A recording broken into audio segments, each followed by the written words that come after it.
What do you got? See, I keep you guessing. Sometimes I say something and sometimes I don't. So, yeah, spend up a lot of time at night trying to figure that right strategy for all of that. You said you were able to watch the Monday night game, screens and whatnot. What did you take away from it? Yeah, I did all that. It was a great opportunity to watch, and just hear the stories and storylines and all that kind of stuff. And there's a lot of inside scoops going on with the kicker, and being banged up, and him coming through, and just stuff that we'll hopefully use as we see how the week unfolds. So it was a good battle for sure. What else are you looking at aside from the game itself? What you're watching? You said you got screens and everything pulled up. Yeah, well, I was I was watching Cleveland, and I was watching some other games, checking these guys out at the same time. So there's just a lot going on. The input was great, and a good tight game.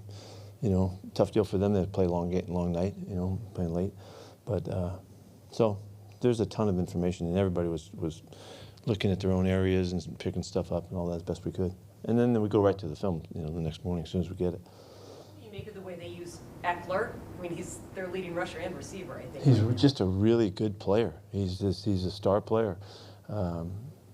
He's a great finisher with the ball in his hands. And he's really hard to tackle, and he doesn't give up on a play ever. And so you have to finish him and do a really good job.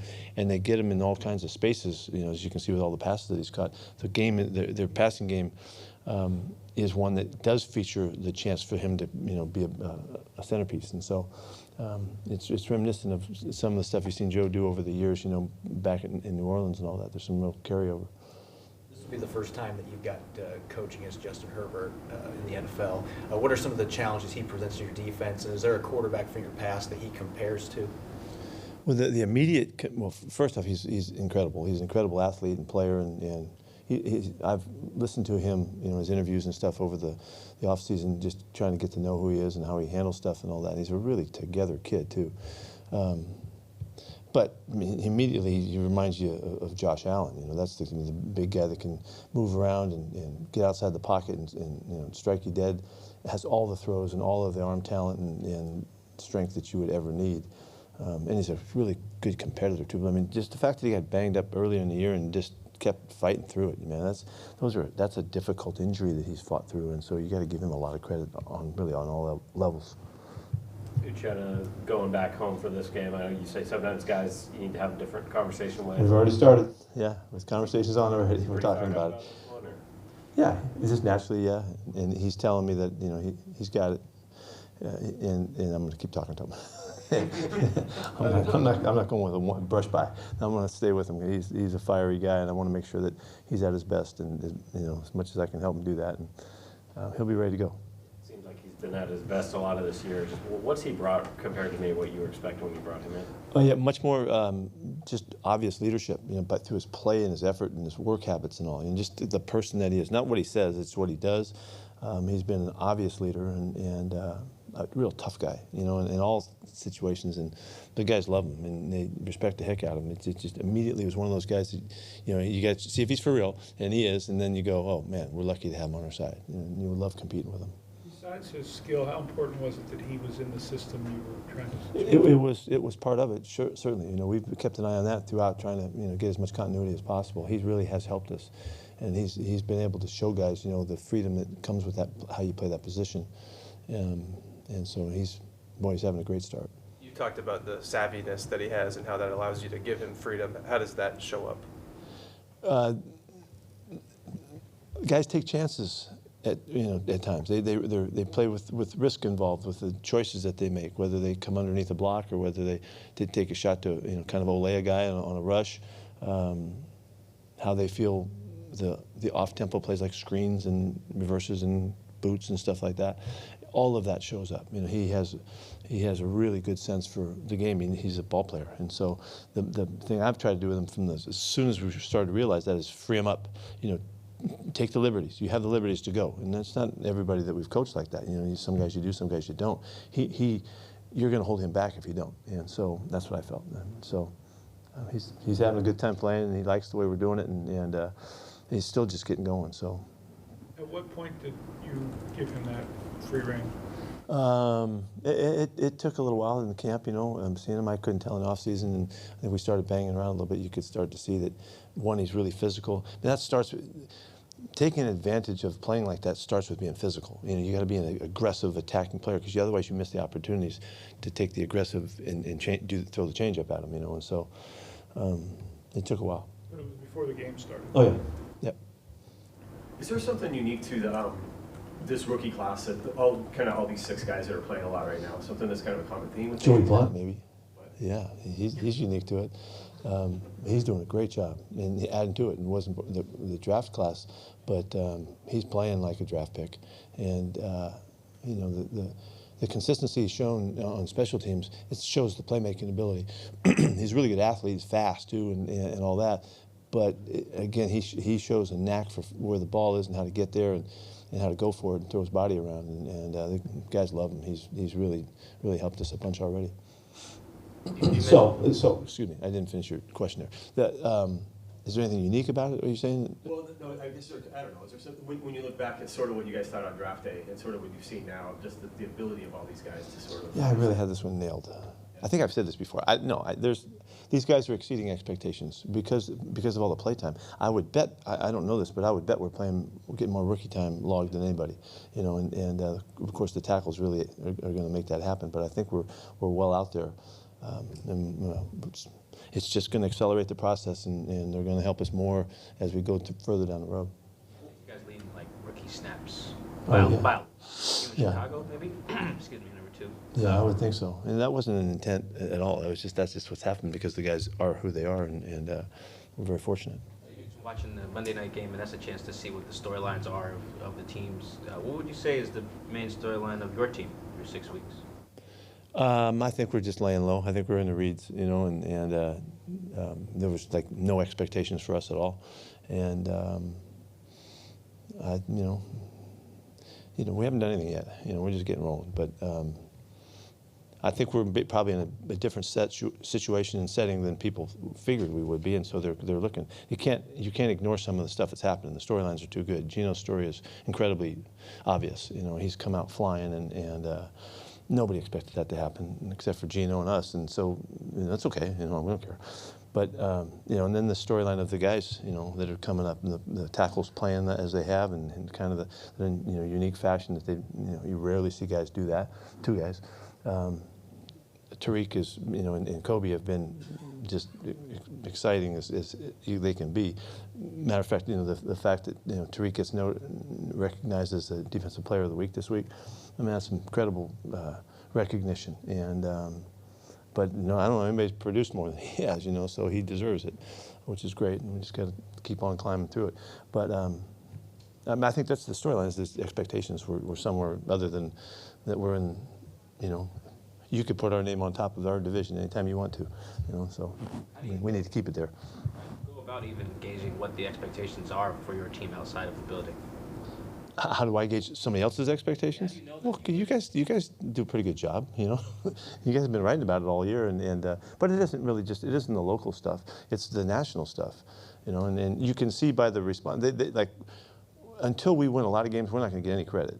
It's not going to come. We're going to have to win a lot of games here, but they're looking, you know, people that have an opinion, that they have you know, one of those megaphones, you know, that they, you know, they'll have to deal with us eventually if we can keep doing something. So we got a long ways to go. Do you ever show the team stuff like that? No, not really. I don't use stuff like that. That's, I mean, at times there's subtle references and stuff, but I don't use stuff like that to motivate us. I don't. That comes and goes, you know, and it's not. I just don't feel like that's where I'm focusing. You know, there's a lot of other things that we're working on. We've talked a lot about Tariq. What does the award this week do as far as validation, or did he even need that from a national perspective? Yeah, it's well deserved, first off, and he's played great. But does he need that? Well, I'll find out. You know, we're kidding him a little bit, you know, and we got to keep his head on straight and all that, and keep focused. He just needs to take the next step that's in front of him and do it the way we're asking him to, and things are going to work out. I hope, you know, in like fashion. We'll see. What have you seen out of Boye the last 2 weeks with him starting? He's getting really comfortable playing. He's been physical, stronger than we thought in making, you know, playing at the blocks at the line of scrimmage and disengaging. And when he's got his chances to take off and run, you know, you can see the speed too. I mean, he's been exciting to me because he's he's out there playing as a starter, you know, and so that's fantastic for us, and it just helps us with our rotations and all of that. And he's a young guy that we're just figuring out. We haven't figured him all out yet, all the things that he could do, and so, you know, we have some real cool thoughts. So we're going to see how that works out in the coming weeks. With Woolman, how true is it that some of the veteran players say he really doesn't know what he's doing yet? Well, that's kind of what I've been saying too, you know. So we're just kind of kidding him, really. He's young. You know, he's a young man out here doing it, and he's just enjoying the heck out of it. I mean, he's having a blast, and he's not overthinking things. He's not over trying. He's just playing ball, and I think it was my mom used to say a lot, and I don't know where she got it. I mean, it's old phrase, you know, ignorance is bliss. You know, that when you don't know, you don't know. You know, and I don't mean to say that in terms of any other fashion for our guy. He's just enjoying the ride, and he's practicing really hard, and he's competing to make plays in practice every day. That's all I can ask for. Is that a testament then to his physical skill? Is just that it's good enough to get him through? No, he's smart. He's smart. He's bright. He's on it. It's not like he's not aware of what's going on. He's just enjoying the heck out of it, and I mean, it's a wonderful thing to see. He knows his assignments. He asks his questions. He's doing his studying. He's communicating with the guys better now, because everybody was struggling early on, and there's you know, let's go next game. You know, let's just kind of stay in the pocket and keep rolling.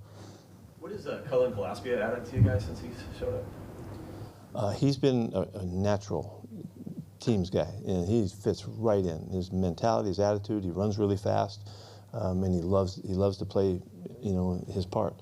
I jumped right in, you know, with his help in the center of everything. So. He's better than, you know, I would have thought. He was sitting out there. Nobody called him into camp or anything. You know, he's been sitting out though since the offseason. So, but our guys saw him, and our guys were there. Tracy Smith was there in Houston, knowing about him, and when he got drafted there, Brad Seeley drafted him, and not very many guys get drafted to be a guy covering kicks, you know. But Cullen was one of those guys, and he's taken to it. So he can do other things too. He's a good football player. Your three techs playing that more attacking, penetrating style. Would you say it's a little more important for your nose tackle to be able to create disruption back in the pocket the way Brian Monet was doing pretty much the entire game on Sunday? Just it calls on. He has a little more freedom too. You know, that's all. He has a little more freedom than otherwise, and he was tearing it up the other day. You know, and it's great to see. He really filled in for Al beautifully, and played like a starter, just like you hope a guy would, and was a factor. You know, so. It fits. Yeah, it fits a little bit different than the way we were doing it. Monday you talked about Dee Eskridge. What's kind of the next step for him to continue to grow? Yeah, really, you can sense that guys can see him. He's just grown. He's grown in the program and all. You know, there's a comparison that I would have for you when Golden Tate was here. You know, it took Golden a while to get caught up with everything and to be able to express the beautiful talent that he had. And it's kind of like, I've always looked at guys that are the really natural athletes, that everything comes really easy to them. Sometimes they don't pay attention to all the details because they can do stuff anyway, you know, and they can make things look right. And Dwayne is just like that. He's as natural as can be. He can run and catch and jump and change direction, and he can be a ball carrier. He can be a gunner on the kickoff, on the punt team. He's just a natural football player, and it's always been within his command. Well, now we're so disciplined about what we're asking guys to do that sometimes, and this isn't just unique to Golden and to Dwayne, a lot of young guys come in the league and it takes them a while to realize how detailed the wide receiver position is, so the quarterback can function accordingly, and that's the whole key to it. So he's kind of, you can see him, he's blossoming right now. He's really going, and so we're going to keep working him and utilize him as much as we can. Walker in the backfield. There was a couple of times it looked like he came to a complete stop and changed directions, and he could have been tackled for a loss but made huge gains. What is it about his skill set that allows him to do that and come to a complete stop? Yeah, he's really explosive. He's so strong, you know, in his lower body and his ability to. You saw him on the first play that he broke out, and he went boom, boom, boom, and he went side to side, you know, a couple yards in each direction. I mean, that's just amazing power, lateral power, you know, and Marshawn was a lot like that. You know, he was a split-legged runner that could do that kind of stuff. I mean, it's an interesting contrast when you look at Penny's not that way. You know, Rashad was a totally different style runner, and so he's got something that's really unique, and it does allow him to get out of some situations, and also it's hard to tackle him. Just like he went up the sidelines, and he had 5 guys that fell off him in that tackle, in that play, and that's gonna come back to really help. Is Al going to practice today? Yeah, it feels good. Any updates on Trey Brown and Alton Robinson, and where they stand? I don't have a good one for Alton right now. He's still kind of in the middle of it. Trey is really starting to go. He's really close, and he's running really fast. He's changing direction. It's just, can he endure it and keep coming back? So he's not very far away now. I would say that we're a couple weeks away maybe, and he should really be fighting to get back out there. I'm really excited to see him. I loved when he was playing for us. He did a really good job, and to add him to the competition would be great. Hey, going back to Kenneth Walker and his ability to shift, does he have a uniqueness to be able to read that play and then be able to shift at such a young age? Yeah, he's got great vision. Just like the running backs that we've seen over the years, that have that kind of ability to make those cuts. What are they basing it on? Sometimes you can't see it, and they can sense stuff, and then their ability to react to what they see, their eyes connecting with their feet, is amazing. The guy, Reggie Bush had that tremendous 1-foot cut thing. He could go bam over here and bang another cut. That's the guy that's most like what Kenneth does, to me. He has that. It's just some amazing ability to do that. And but if you can't, they have to see it to be able to utilize all that. How are Travis Homer and Daryl Johnson doing? Travis is really making progress. He's a week away now. He'll be eligible to come back next week. We'll see if he can do that. He's worked really hard. He's really chomping at the bit to get back. Bam is a little less known right now. He hasn't been able to do as much, so he's not as close right now. And with Trey, you said he's a couple weeks from practicing? That's what I'm guessing. I'm hoping. I'm kind of cheerleading for that one. So that's not an official statement there. I'm just kind of cheerleading for him. Penny Hart? Yeah, I talked to Penny specifically today. There was a chance we could have IR'd him a week ago, and just knowing his nature and how he bounces back and all that, that would have set him down for 4 weeks. I just told him, I said, we thought about it, but we're just kind of counting on you. He'll make it back before then. So we'll see. It's still a 4-week injury, but some guys, they can beat those time frames. So he's not going to practice today, or? No, but he ran really hard and was changing directions and cutting and all that stuff this morning. With Brian Monet and Puna, 2 guys who played at big schools and went undrafted, playing on the interior, is there any common thread you saw with them going undrafted, do you think? Yeah, that's a good question, because both guys were really big parts of their defense. Puna wasn't he Player of the Year in the conference? I mean, it's kind of like Kobe's deal, that recognition. I don't know. I don't know. He just was outside of the frame, the kind of the profile, being shorter and all that for him. Monet was really big. He was really heavy, and the guys might have thought that he was, he wouldn't be able to control his weight or whatever, because he's a nose tackle. I mean, he can play the position. He's still playing at 350 now, but he was bigger than that, I believe, and so there was some concern about that maybe, but it wasn't that he couldn't play. I mean, we were thrilled to get both those guys because they're terrific inline players. Was Clint heavily involved in both of those after the draft? Sure, just like always, though. I mean, nothing different from that. But yeah, he liked those guys a lot. Did you seal the deal on both those, or either of those? I was cheerleading for Monet. I wasn't worried about how big he was. Everybody was worried about how big he was. But I was just hoping, because he was just such a monster. Puna I thought, because of the recognition that he gained, I thought that was really a surprise he didn't get drafted. So I can't take the credit for that, though. Any more of an update on LJ Collier?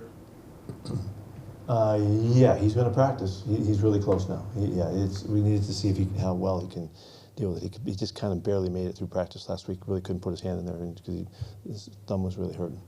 How's Bruce just got heading into his second week based off what you saw last week? Yeah, he's ready. He's ready to go. He's fired up about it. And he thought he'd be able to kind of casually handle this and all. He was jacked. He wanted to play in the game. When we got the game time. So. We'll just see what happens. He's going to put the pads on today for the first time and bang around a little bit and just try to make the transition and see if will be available. Soon he will be. Gabe Jackson? Yeah, we don't know anything today. We'll just go day to day. Kobe Bryant's forcing the fumbles. Is that good fundamental play, or does he have a unique skill at what he's doing? No, his skill is standing out. But it's fun. It is the fundamentals of punching when you're tackling. Yeah, he's done it every time. That's been he had a collision tackle, where just contact hit that knocked it out. but he definitely has a knack. And we always talk about, you're looking for guys that have a knack. Shoot, it's so hard to find more than one. I mean, we always talk about, okay, we got one, can we get one more? You know, and you can see the impact of a guy who has that knack about it and about him. It's an incredible asset, and so it's cool to see. And I hope it catches fire with some other guys too. We're working on it, and we've always emphasized that he's just better at it than other guys. That's something you saw before, or you taught him? He took to the teaching. No. He's been playing like that for a long time. He's been a ball. He's recognized as the best DB in the country, because of all the playmaking that he does, and it's all part of it. Is the rotation with Sidney and Mike Jack just to light a fire under Mike, or what's the thought there? Guys deserve to play. Guys deserve to play. Speaking of guys that deserve to play, how about number 14? You're up. I'm out of here.